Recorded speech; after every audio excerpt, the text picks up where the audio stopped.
खाली रह गए पदों पर नियुक्ति को लेकर 15 के बाद फैसला। जी हाँ दोस्तों, जिन शिक्षक अभ्यर्थी का इसमें काउंसलिंग नहीं हो पाया है उनके लिए बहुत बड़ी अपडेट है और इसमें कम मेरिट वाले का होगा चयन, क्योंकि ब्लॉक, पंचायत, नगर निगम, नगर पंचायत सभी जगह की काउंसलिंग प्रक्रिया पूर्ण हो चुकी है। अब बची है पंचायत की, और जहाँ जहाँ कैंसिल की गई है वहाँ की, यानी आप और हम देखेंगे तो रिक्तियाँ काफ़ी रह गई है और बहुत कम अभ्यर्थियों का चयन हुआ है।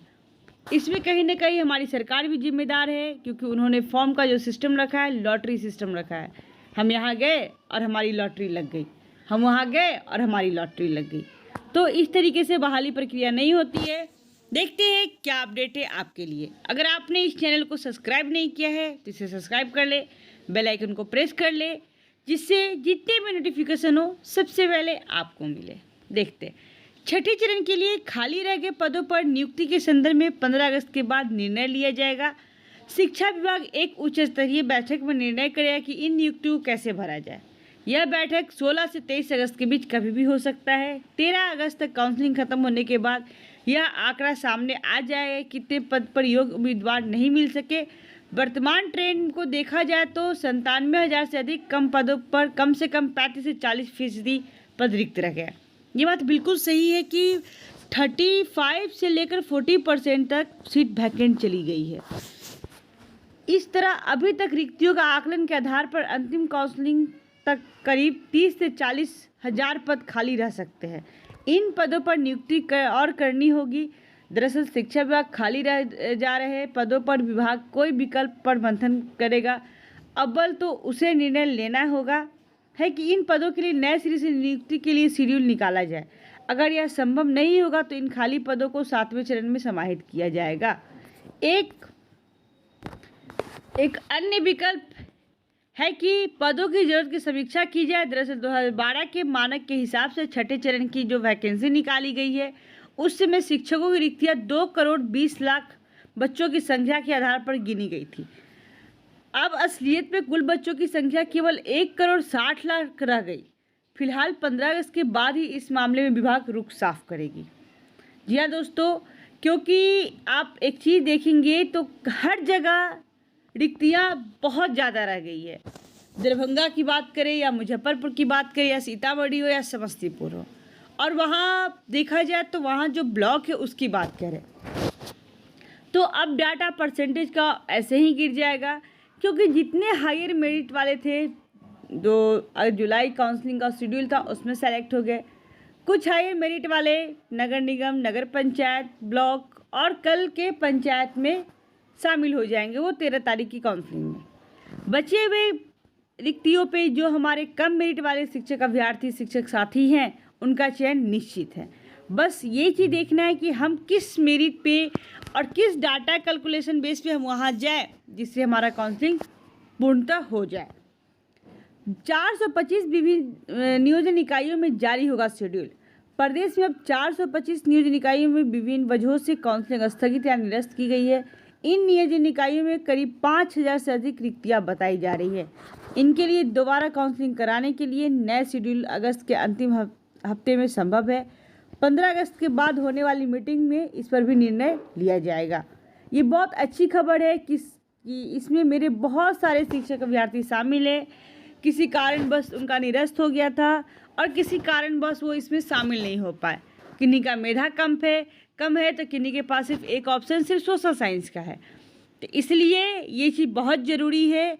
और 7वें चरण के लिए रिक्ति न्यू दे गवर्नमेंट, और इसमें जितनी भी रिक्ति बच जा रही है उस पर गवर्नमेंट योग्य शिक्षक को, अभ्यर्थी को चयन करे और उसे नौकरी दे, जिससे जो अनएम्प्लॉयमेंट की स्थिति बनी हुई है बिहार में, बेरोजगारी का दर बहुत बढ़ा हुआ है, वो कम हो सके। और भी अपडेट देखते हैं कितनी रिक्ति कहाँ बची हुई है। बहुत ज़रूरी है खबर जानने के लिए, जिससे हम आंकड़ा लगा सकते हैं कि हमें काउंसलिंग में कहाँ जाना चाहिए। साथ ही 15 प्रखंड की 10 अगस्त को हुई थी काउंसलिंग। 2 ने ही जमा की लिस्ट। 11 प्रखंडों ने 24 घंटे के बाद भी नहीं दी चयन की सूची। गड़बड़ी की आशंका। शिक्षक नियोजन, बीडीओ और डीईओ और बीओ ने लिखा पत्र कि आज सुबह 11 बजे तक का समय है। यहाँ पे देखते हैं जिले के 11 प्रखंड नियोजन इकाइयों में बुधवार को शाम 6 बजे तक 1 से 5 वर्ष तक चयन सूची नियोजन कोषांग में उपलब्ध नहीं कराया गया। साहेबगंज व सकरा प्रखंड की काउंसलिंग रद्द हो गई है, जबकि 2 प्रखंड मीनापुर व कुढ़नी ने चयन सूची उपलब्ध करा दी है।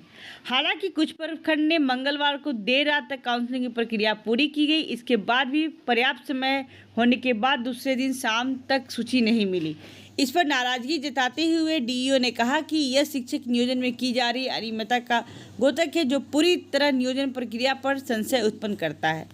संबंधित बीडीओ और बीईओ को पत्र भेजकर शुक्रवार सुबह 11:30 बजे तक चयनित अभ्यर्थियों की सूची के साथ काउंसलिंग सेंटर व प्रमाण पत्रों का फोल्डर नियोजन कोषांग में जमा करने को कहा गया है।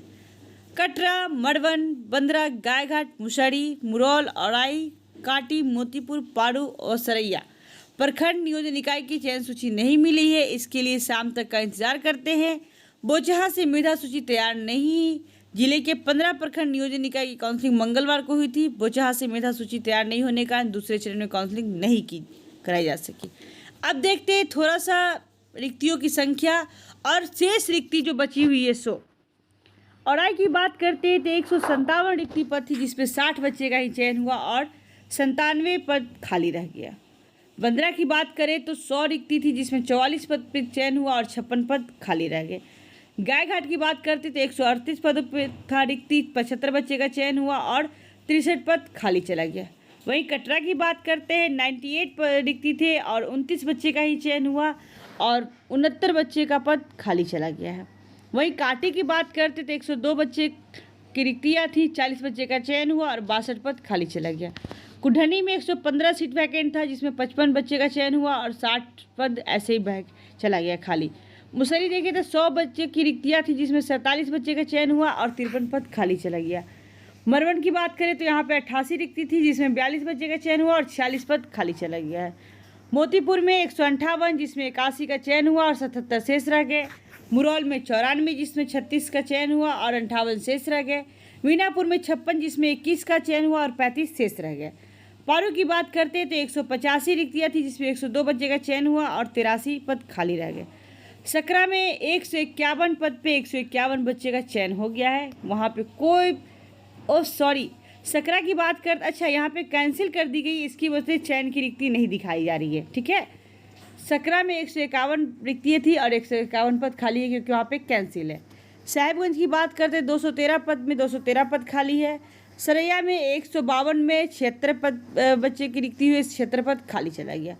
कुल की बात करें तो 1960 पद में 708 पदों पर रिक्ति हुई और बचा हुआ सीट 1199 पद ऐसे ही खाली चला गया है। एक चीज़ और देखते हैं, साहेबगंज और सकरा का निरस्त, गायघाट को क्लीन चिट। गायघाट की काउंसलिंग रद्द नहीं की गई है। साहेबगंज और सकरा प्रखंड नियोजन की काउंसलिंग रद्द की गई है, जबकि गायघाट की काउंसलिंग को विभाग ने क्लीन चिट दे दी है। काउंसलिंग के दौरान अनियमितता की बात कहते हुए बीईओ ने काउंसलिंग को निरस्त करने की अनुशंसा की। देर शाम तक DEO DPO DN high school में पहुंचे और मामले की छानबीन की। किसी अभ्यर्थी की ओर से शिकायत नहीं होने पर काउंसलिंग को सही बताया। इस संबंध में निदेशक माध्यमिक शिक्षा भी डीईओ को पत्र लिखा। वही सकरा की काउंसलिंग रद्द करने के लिए बीईओ ने दोपहर में हंगामे के बाद अनुशंसा की थी, जबकि साहेबगंज की काउंसलिंग के दौरान मुखर्जी सेमिनरी में स्कूल में हंगामे हो गया, जिसके कारण रद्द करना पड़ा। वर्ग 1 से 5 के 63% सीट रह गए खाली। प्रखंड नियोजन इकाई में 1 से 5 के लिए मंगलवार को हुई काउंसलिंग, जिससे 37% सीट ही भरी, 63% खाली रह गए, जिसे 15 प्रखंडों में कुल 1960 सीटें थी, जिसमें 1476 सामान्य और 431 उर्दू के लिए थे।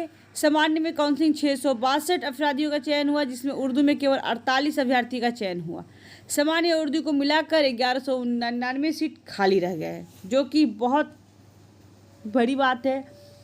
एक चीज़ आप पता है ये खाली सीट क्यों रह गए?